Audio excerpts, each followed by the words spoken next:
दोस्तों, क्या आपको पता है कि आपकी जेब में रखा नोट कभी असली सोने चांदी से जुड़ा होता था? हाँ बिल्कुल, लेकिन आज वो नोट सिर्फ एक कागजी वादा बनकर रह गया है।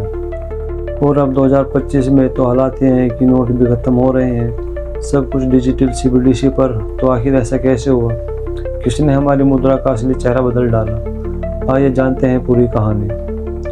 साल था 1934। अंग्रेजों ने RBI एक्ट बनाया और रुपये के पीछे एक वचन लिखा, I promise to pay the bearer the sum of। उस वक्त हर रुपये के पीछे 777 मिलीग्राम सोना या 11 ग्राम से ज़्यादा चांदी की गारंटी थी।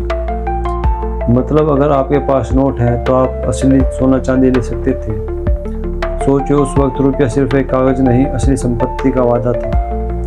फिर आया 1947। भारत आज़ाद हुआ। नोटों पर भारत सरकार का नाम और RBI गवर्नर के हस्ताक्षर रहे। लेकिन असली फ़र्क ये था कि अब जनता को सोना चांदी वापस नहीं मिलता था। मतलब रुपया अब भी वही दिखता था, लेकिन उसकी गारंटी धीरे धीरे गायब हो चुकी थी। और अब आते हैं दुनिया की सबसे बड़ी चाल पर।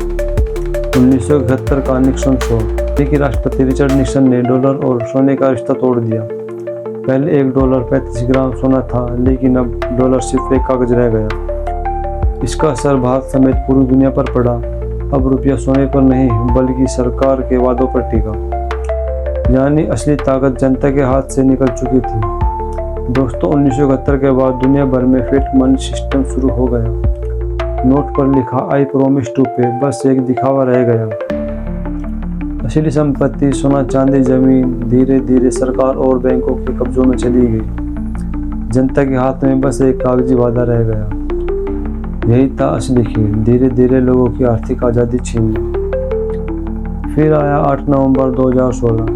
रात 8 बजे अचानक ऐलान हुआ, 500 और 1000 के नोट अब मान्य नहीं हैं।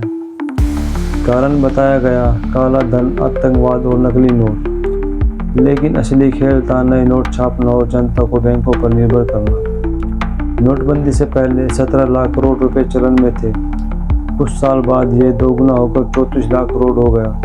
जनता को मिला महंगाई और कर्ज, और सिस्टम पहले से कहीं ज़्यादा मजबूत हो गया। अब बारी है सबसे बड़े बदलाव की, CBDC यानी सेंट्रल बैंक डिजिटल करेंसी।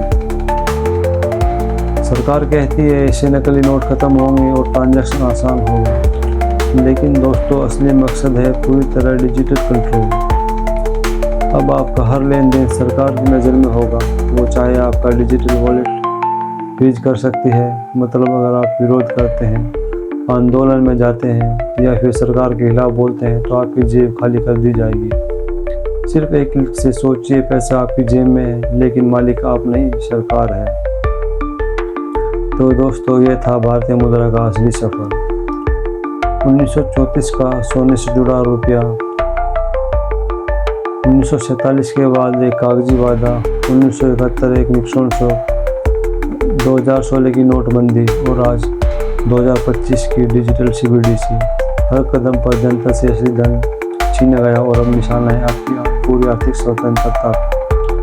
अब सवाल आपसे है कि आपको लगता है कि CBDC जनता के लिए एक वरदान है या फिर एक बड़ा जाल? अपनी राय कमेंट में ज़रूर बताएं।